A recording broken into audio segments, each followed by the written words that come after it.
Introducing demand and supply.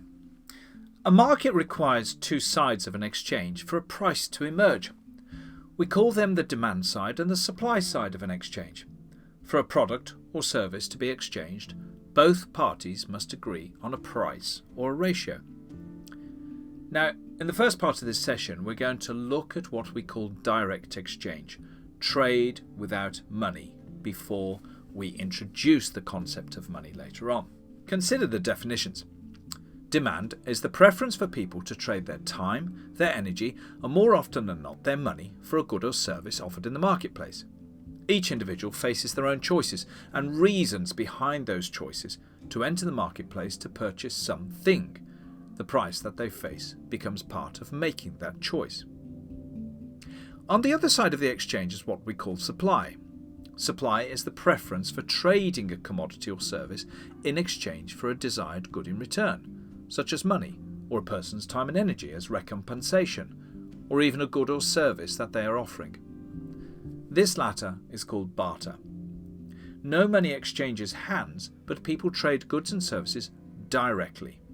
In the logic of economics or of human action, we call this direct exchange, such as sheep for forks, carrots for apples, physical labour for food. In standard economics, we can simply define the people on the demand side as consumers and the people on the supply side as producers. It's useful for us to get our heads around a cartoon understanding of economics, but with a little extra thought we can see that both parties to an exchange are simultaneously demanders and suppliers.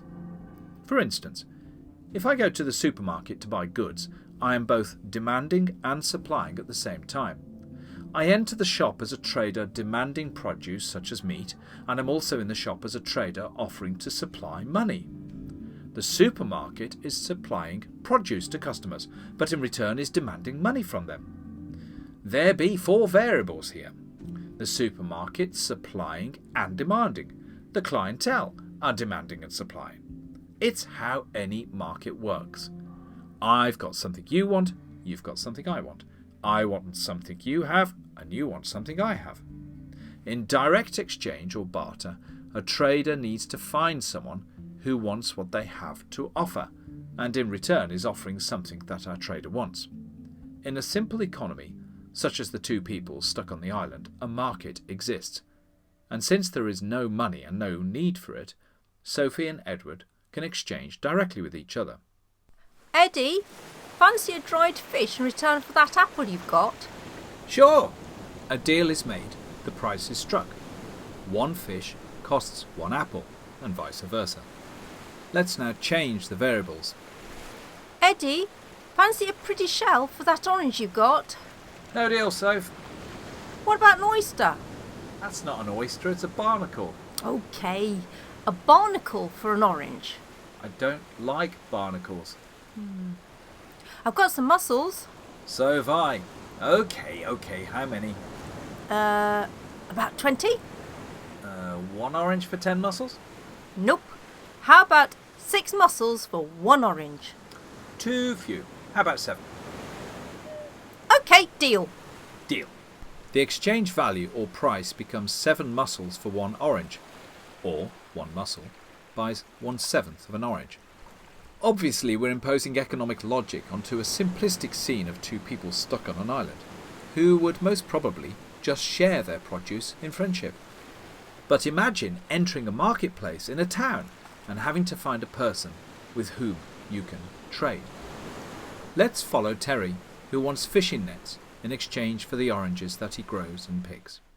Oranges for fishing nets! Frogs, legs for chicken, eggs. Fishing nets. Oranges for fishing nets! Apples for oranges. Frogs, legs for chicken. Oranges for fishing nets! I want oranges. I'll trade you a coat for all your oranges. Yeah, I'll trade coffee beans for oranges. Oranges for fishing nets! Cut your hair. Hey, you want fishing nets? I got fishing nets. But I'm after apples for oranges. Just a minute! Terry runs back and exchanges 2 dozen oranges for 2 dozen apples. He returns to the fishing net maker.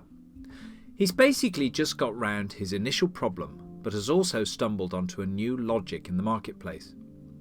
He could have easily failed in his quest if he had been fixated on trading oranges for fishing nets. However, in an entrepreneurial moment, he realised that he could get rid of his oranges to someone who wants them, and to act as the middleman in his trade with the net maker. This is also called arbitrage. It's the first level of true entrepreneurial talent, rather than remaining on a fixed mentality, as Carol Dweck calls it, waiting to find a net maker who wants the oranges. Instead, he employs an adaptive mindset to effect his trade. This is where things get interesting. As more and more people struggle with direct exchange, barter, they start to seek out popularly traded goods that can be used as intermediary goods to exchange for the desired goods.